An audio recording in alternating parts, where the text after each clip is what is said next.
ẹ ṣé gidi gan ni o. A dúpẹ́ lọ́wọ́ mọ̀mí Yétúndé láti New York. Ẹ ṣé nǹkan tẹ́ ní kí wọ́n fi ránṣẹ́ sí wa. Òun ni wọ́n kó wá yìí. A ti lọ fi mọ́tò wa, a ti lọ fi kó. Ẹ ṣé gan ni mọ̀mí Yétúndé láti New York ní US. Ẹ ṣé gan ni, ojú òní tì mí. A dúpẹ́ gidigidi gan. Bàbá confirm dúpẹ́ lọ́wọ́ yín. Pàápàá gbogbo ẹ̀yin tí ẹ dìde ìrànlọ́wọ́ lórí ìrìn àjò yìí láti ọ̀sẹ̀ tí ó ti kọjá lọ. Today is on Thursday.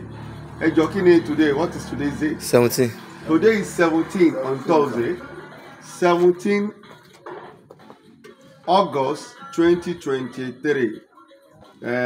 And today is Thursday. A dúpẹ́ gidi gan lọ́wọ́ mọ́mí Yétúndé lórúkọ Jésù nítorí tẹ́ ti mú owó yìí. Ọ̀pọ̀lọpọ̀ Ọlọ́run á fi rọ́pò fún yín lórúkọ Jésù. Gbogbo bí tẹ́ ti mú owó 30 la receive. Ẹ wá máa kó, ẹ wá máa kó, ẹ wá máa kó, ẹ wá máa kó. God bless you. Ẹ wá máa kó, ẹ wá máa kó. 30 la receive. Ojú òní tí ẹni kí a fi ṣe ilé Olúwa. Ẹ ṣé gan ni. Ibi tí a bá iṣẹ́ ìdè lọ́sẹ̀ yìí. Gbogbo táìsì tẹ́ bá wo nínú ọ̀sẹ̀ tó kọjá. Ẹ máa rí pé a ò tí ì ṣe táìsì rárá nínú ọ̀sẹ̀ tó kọjá. Ẹ máa pé lọ́sẹ̀ yìí sì pẹ̀lú ìrànlọ́wọ́ gbogbo èyí tó ń wò wá tí ó ní 100,000 ó fi ránṣẹ́ sí wa. Even gan ó ní 1,000 naira ó sẹ́ǹdì ẹ̀. Ìyẹn jẹ́ kí n rí wípé àwọn èèyàn fẹ́ràn wa. Ó ní 1,000 ó fẹ́ràn.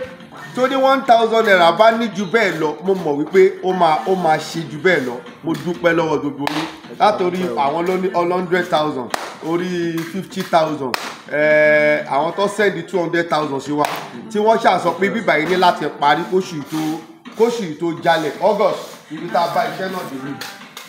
Àwọn onítàìsì lójú àná wọ́n sì wà bíbá yìí tí wọ́n ń ṣe iṣẹ́ wọn lọ gbogbo àwọn onítàìsì. Oní POP àwọn ló ń ṣiṣẹ́ ìṣe àti kọ́bà ẹ̀ àti ń ṣe gbogbo ẹ̀ báyìí àwọn oní POP lórúkọ Jésù. Àwọn náà wá ṣiṣẹ́ fÓlúwa ní o, wọ́n ṣiṣẹ́ fÓlúwa láìsí irú àwọn yìí. Àmọ́ bá ṣe fẹ́ ṣe wọ́n wá ṣiṣẹ́ fÓlúwa gbogbo ẹ̀ pé oní POP lórúkọ Jésù ayé yóò ní bàjẹ́ o. Ẹ̀yin náà rí báyìí. Ìbàdí táyì tí orí pẹpẹ ta fún wọ̀nyí jọ yẹn nìyó òun ni wọ́n ti ṣe wẹ́rẹ́wẹ́rẹ́ yìí. Òun ni wọ́n ti ṣe wẹ́rẹ́wẹ́rẹ́ yìí. Olúwa ti ń jọba. Mo dẹ̀ gbọ́ Ọlọ́run gbọ́. Tó bá máa fi di ọ̀sẹ̀ tó ń bọ̀ nírú àkókò yìí. Ibi báyìí máa ti di ibi tí àwọn ènìyàn Ọlọ́run ti fẹ́ wá máa ṣe kí ni? Tó ti fẹ́ wá máa jọ́sìn. Gẹ́gẹ́ bí mo ti sọ fún yín. Oṣù tó ń bọ̀ on the 15th. Òun lọ fún wa níbi tán ní ká ti kúrò tí ìjọba ní òun máa wó. Àwọn òkíà àwọn èèyàn wá tiẹ̀ tún pè mí gan bàbá. Ẹ má jẹ́ kí ẹ má fúnra yín wàhálà o. Ẹ má jẹ́ kí ẹ má fúnra yín ní hypertension o. Ilé ọba tó bá jó ẹ̀wà ló ṣe kí ni? Ẹ̀wà ló máa bù sí. A ti ń ṣiṣẹ́ lọ báyìí. Today is on the 17th August 2023. On the 17th August 2023. Gbogbo táìsì tá a máa fi ṣe bíbá ìpátá. Òun ni a ti rà pátá. Gbogbo táìsì wall ó ti wà nílẹ̀. Gbogbo táìsì wall everything ti wà nílẹ̀. Gbogbo táìsì wall. Àwọn tó kù ní fún wall. Ìtọ́ máa fi parí ìtókùn nìyí. Everything ti wà nílẹ̀ for the wall. Ọlọ́run ti yanjú ẹ̀. Èèyàn kan náà ló ra iyẹ̀pẹ̀ yìí fún wa. Iyẹ̀pẹ̀ yìí ìjẹta ni wọ́n gbé wá. A dúpẹ́ lọ́wọ́ yín Mr. Túndé lórúkọ Jésù. Ojú òní tì yín Mr. Túndé ẹ ò ní ṣàṣetì àti UK òun ni wọ́n ti sẹ́ndì sí wa. Ló dẹ̀ tún fi àkókò yìí dúpẹ́ lọ́wọ́ Mr. Peter Emmanuel láti Japan. Ẹ ò ní jẹ́ kóòrò lórúkọ Jésù. Gbogbo èèyàn la lè dárúkọ. Yóò pé àwọn kan wà àwọn ò fẹ́ jẹ́ ká dárúkọ wọn rárá nítorí pé they are silent people. Wọ́n dẹ̀ ń ṣàánú. Wọ́n ń ṣàánú iṣẹ́ ìránṣẹ́ yìí. Gbogbo èyí tẹ́ ẹ fẹ́ jẹ́ kí bàbá confam tí ẹ fẹ́ jẹ́ kó ní problem tẹ́ ẹ fẹ́ jẹ́ kó ní stroke lórí ohun tí ìjọba lòun fẹ́ ṣe fún wa. Tẹ́ wá ní pé ibi tá a wà yìí sẹ́ ẹ fẹ́ sọ di àgọ́ Ọlọ́run lórúkọ Jésù. Ẹ ò ní rí wàhálà lórúkọ Jésù. èèyàn kan náà ló ráyè fún wa gẹ́gẹ́ bí a ti sọ orúkọ ẹ̀ lẹ́ẹ̀kan ṣé wọ́n ti kó pé 15 ló ṣì wà ń bí báyìí ẹ máa lọ kó 15 tó kún àbí. God bless you. God bless you. God bless you. Amen, sir. God bless you. Amen, sir. Amen, Jesus' name. Amen, Jesus' name. This is the war time. Ẹ kó kíní kọ́ bẹ̀rẹ̀ ọ̀gá kápẹ́ ọ̀gá kíní. Táìsì yìí èyí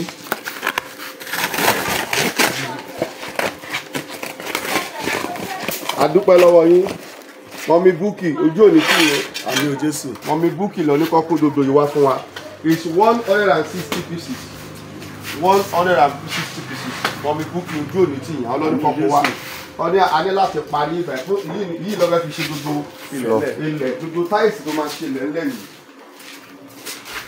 tó máa ṣe ilẹ̀ ńlẹ̀ mọ́mí búkì mo gbàdúrà fún yín lórúkọ bàbá ọmọ àtẹ̀mí mímọ́ torí tẹ́ ti mú wòye lórúkọ Jésù Ọlọ́run máa fi ọ̀pọ̀ rọ́pò sí i iṣẹ́ ń lọ iṣẹ́ òdúró iṣẹ́ ń lọ òun nìyí iṣẹ́ òdúró. Adonai Saboti. ọ̀sẹ̀ yìí International Ministry. ọ̀sẹ̀ yìí ni àwọn ọ̀sẹ̀ yìí ni bàbá wa Olúgbénró láti UK náà mo dúpẹ́ lọ́wọ́ yín bàbá Olúgbénró láti UK mo dúpẹ́ lọ́wọ́ yín mo dúpẹ́ gidi gan ojú òní tì yín Mr Emmanuel láti Germany mo dúpẹ́ lọ́wọ́ yín náà mo dúpẹ́ ojú òní tì yín ẹ̀yin lè jìká tẹ́ ẹ̀ jẹ́ kí aṣọ jábọ́ lọ́rùn wa o nígbà tí ìjọba tí wọ́n sọ pé àwọn máa fọ́ ṣọ́ọ̀ṣì tó wà lówóró ẹ̀yin lè jìká tẹ́ ní ẹ fẹ́ jẹ́ kí aṣọ kó jábọ́ lọ́rùn wa ọ̀pọ̀lọpọ̀ ló ń bú wa àwa ò ní kéèyàn má bú wa ṣùgbọ́n àwa kọ́ ní first person tá a máa kọ́kọ́ jáde wípé a nílò ìrànlọ́wọ́ gbogbo àwọn èèyàn wa tó wà káàkiri gbogbo àgbáyé iṣẹ́ yẹn ò tí ì tán ẹ jọ̀ọ́ gbogbo ẹ̀yin èèyàn wa níbikíbi tẹ́ ti ń wò wá a sì nídìí cement a nídìí cement ta nídìí yín báyìí tí wọ́n sọ fún wa pé kó tó bẹ̀rẹ̀ iṣẹ́ òun ni 150 but lọ́wọ́lọ́wọ́ báyìí a ti ra 30 bags of cement ìdí tá a padà rà lánàá tó di èyí ló fi jẹ́ 40 àti ra 30 bags of cement tẹ́lẹ̀ èyí ló fi jẹ́ 40 nínú èyí tó fi jẹ́ 40 yẹn wọ́n lo mẹ́rin níbẹ̀ okùn mẹ́fà a sì nídìí 110 bags of cement òun ló máa fi ṣe gbogbo kinní yìí ló máa fi ṣe gbogbo floor yìí ẹ jọ̀ọ́ a nídìí ìrànlọ́wọ́ yín gidigidi gan tówó bá wà lọ́wọ́ mi lénìí ibi tí ẹ rí yìí kó tó tójọ́ Friday tó ń bọ̀ ẹ̀yin ó gbé ẹ̀yin fáǹsì wa pátá ní káàkiri gbogbo àgbáyé ẹ̀yin náà kó tó tójọ́ Friday tó ń bọ̀ yìí báyìí máa ti yàtọ̀ everywhere máa ti máa ní ilé ọba tó ju ẹwà lókun sí ìbàyí ẹwà máa ti kún bí báyìí ẹ ṣàánú wa o ẹ ṣàánú wa ẹ jọ̀ọ́ gbogbo ẹ̀yin tẹ̀dẹ̀ tó fún wa lówó lẹ́ẹ̀kan sí mo dúpẹ́ ẹ̀yin tí ẹ sì ń wò pé bóyá irọ́ là ń pa ẹ jọ̀ọ́ àparọ́ o ohun tó ń ṣẹlẹ̀ òun là ń sọ fún yín ojú òní tì mí ẹ ò ní ṣàṣetì lórúkọ Jésù ilẹ̀kùn àánú máa ṣí fún gbogbo yín gbogbo bí tẹ́ ẹ ti mú owó jáde gbogbo tẹ́ ẹ ti mú owó jáde pé ká fi parí ṣọ́ọ̀ṣì yìí lórúkọ Jésù lórúkọ Jésù ẹ ò ní rí ìbànújẹ́ mẹ́rin Jésù ọkùn kan bá mi sọ̀rọ̀ láti China mo fẹ́ rántí orúkọ wọn ìkan nínú àwọn fáǹsì wa ni nínú ọ̀sẹ̀ yìí ló send 200,000 sí mi ó wá sọ nǹkan kan níbi ó ní bàbá ọ̀rọ̀ chọ́ọ̀chì ti sú àwọn èèyàn ò fẹ́ dá sí ọ̀rọ̀ chọ́ọ̀chì mọ́ rárá ó ní ṣùgbọ́n nǹkan tó wà ń bẹ̀ ni pé àwọn máa ń gbọ́ nígbà táwọn tiẹ̀ ṣe máa ń wo program mi àwọn máa ń gbọ́ wípé èmi ò kí mo fẹ́ fi ṣọ́ọ̀ṣì méjì ṣe onígbà tọ́rọ̀ Yorùbá nation sì le gan mo sì máa ń tẹnu mọ́ pé kí mo fẹ́ fi ṣọ́ọ̀ṣì méjì ṣe ó ní àwọn onírọ̀ chọ́ọ̀chì ti sọ àwọn èèyàn ò fẹ́ fún chọ́ọ̀chì ní kọ́bọ̀ mọ́ kò rí bẹ́ẹ̀ o èmi náà ń ṣe èèyàn tó jẹ́ pé ó ń ṣí ṣọ́ọ̀ṣì kiri o ṣùgbọ́n bí ọ̀rọ̀ ìrìn àjò wa ṣe rí ọwọ́ Ọlọ́run ló yé o saving grace ta ní ni wípé àwa ti wá sí ìbàyí ní máàṣì a ti ń kọ́ bí ìbàyí lọ saving grace ta ní nìyẹn nígbà tó dẹ̀ di oṣù tó kọjá èyí tó jẹ́ July ó làwọn ìjọba dé Sówòrò tí wọ́n bẹ̀rẹ̀ sí bí ajagun gbalẹ̀ ní wọ́n sì wà lẹ́nu kéèsì náà báyìí bóyá ajagun gbalẹ̀ tí wọ́n ń fọ́ everywhere lọ ojú òní tí wà. lẹ́ẹ̀kan sí mo gbàdúrà fún gbogbo ẹ̀yin tí Ọlọ́run bá tó ti lò pátápátá fún iṣẹ́ orí òkè pé kó lè tẹ̀síwájú lórúkọ Jésù, ayé yín ò ní bàjẹ́. gbogbo ẹ̀yin tí Ọlọ́run ti lò tó ti sẹ́ǹdì owó sí wa pé iṣẹ́ orí òkè pé kò ní dúró lórúkọ Jésù, ayé yín ò ní dá. lórúkọ Jésù, ibi tẹ́ ẹ ti mú owó yẹn mo gbàdúrà fún yín lórúkọ Jésù, ìbànújẹ́ ò ní wọbẹ̀. gbogbo ibi tẹ́ ẹ ti yọwó jáde lórúkọ yín, Ọlọ́run kò fi ọ̀pọ̀ rọ́pò níbẹ̀. mo gbàdúrà fún gbogbo yín pátá, ẹ̀yin tó sì wà lọ́kùn ẹ̀ pé ẹ fẹ́ ṣe, mo bẹ̀ yín lórúkọ Jésù, mo wá gbàdúrà fún yín, Ọlọ́run máa fún yín ní agbára. owó tá a nídìí ní ìbàyẹn sí tó kù ní bíbáyìí at least tá a bá ṣèlérí bíi 3 million.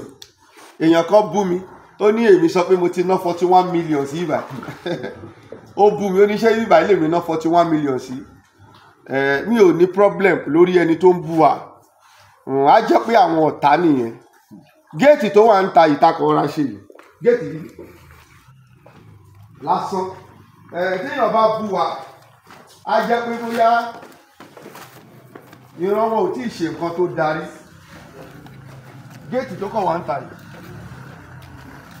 géètì tó wà ń ta yìí 320,000 naira lára, ike lo 1 million naira. bẹ́ẹ̀ni sínú òṣùwọ̀n fún lọ gbé láti wájú. ike lo 1 million naira, ike lo 1 million naira. kíní yìí tó bá yẹ pé a ṣe fúnra wa ni, a ti lọ sí complaint tá a ti fẹ́ rà nǹkan tẹ́ rí èyí tó wà ń ta yẹn 900, èyí tó wà ń ta yìí a ti lọ sí complaint tá a ti fẹ́ lọ rà gangan. tí kò bá ṣe pé ọgbọ́n àti mọ̀ tí Ọlọ́run fún mi tí mo fi ṣe, a ti lọ sí complaint àti ìyí tẹ́rí complaint àti fẹ́ rà, wọ́n dẹ̀ pé ní 980,000 naira. ike lo nínú 41 million naira 900 and something 900 yìí tẹ́rí. ṣe ẹni tó ń bú wa pé àdàtà láti ná 41 million tó ní irọ́ là ń pa, okùn yìí okùn Ọlọ́run. ṣùgbọ́n bí tẹ́rí yìí ó ti jẹ́ 44 million plus báyìí. bẹ́ẹ̀ni. ṣé ká tó sọ nípa fẹ́ǹsì. bẹ́ẹ̀ni. ṣé ká tó sọ nípa fẹ́ǹsì yìí, ṣé ká tó sọ nípa ẹ̀yìn àwọn fẹ́ǹsì ká ṣe. ṣé ká tó sọ nípa fẹ́ǹsì yìí.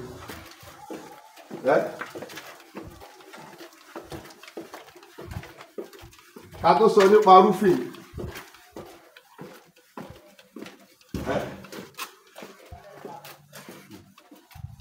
ká tó sọ nípa gbogbo nǹkan tó wà ń bíbà ẹ̀.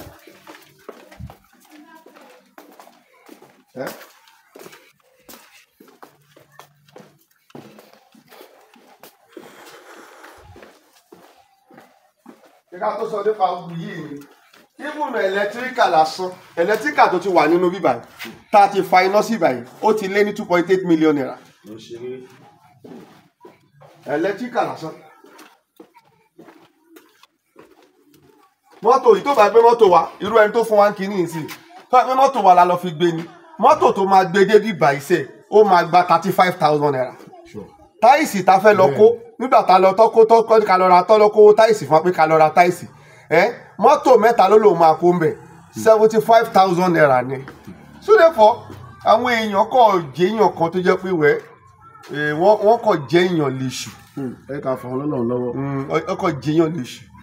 sàwa kọjá wòlíì tó bá pé ohun tó dé ni, àwọn tó ń fún mi lówó gan sọ fún mi pé bàbá yìí ò máa ń tọrọ owó. ohun tó dé ni, mi ò wá tàwa tọrọ owó. ohun tó dé ni, ohun tó dẹ̀ dé yẹn dẹ̀kẹ̀rí la ṣe ń bẹ gbogbo ẹ̀yin olólùfẹ́ wa pátá káàkiri gbogbo àgbáyé pé kẹ́ ẹ ràn wá lọ́wọ́ nínú ọ̀sẹ̀ yìí sí ọ̀sẹ̀ tó ń bọ̀. Today is on the 17th of August. ọ̀sẹ̀ yìí sí ọ̀sẹ̀ tó ń bọ̀, ẹ jọ̀ọ́ gbogbo ẹ̀yin olólùfẹ́ wa ẹ ràn wá lọ́wọ́, ẹ ràn wá lọ́wọ́. mo ní ìdí ìrànlọ́wọ́ yín. ibi báyìí kó di bí ìpàgọ́ tí a máa ti gbàdúrà sí Ọlọ́run. iyì tó wá wà ń bẹ̀ òun ni wípé tó bá máa fi di 4 Sunday nínú month of September kí ẹ rí i pé bíbá yìí a ti bẹ̀rẹ̀ sí ń gbàdúrà ń bẹ̀, a ti ń ké pe Ọlọ́run. gbogbo iyì tó wà ń bẹ̀ nìyẹn.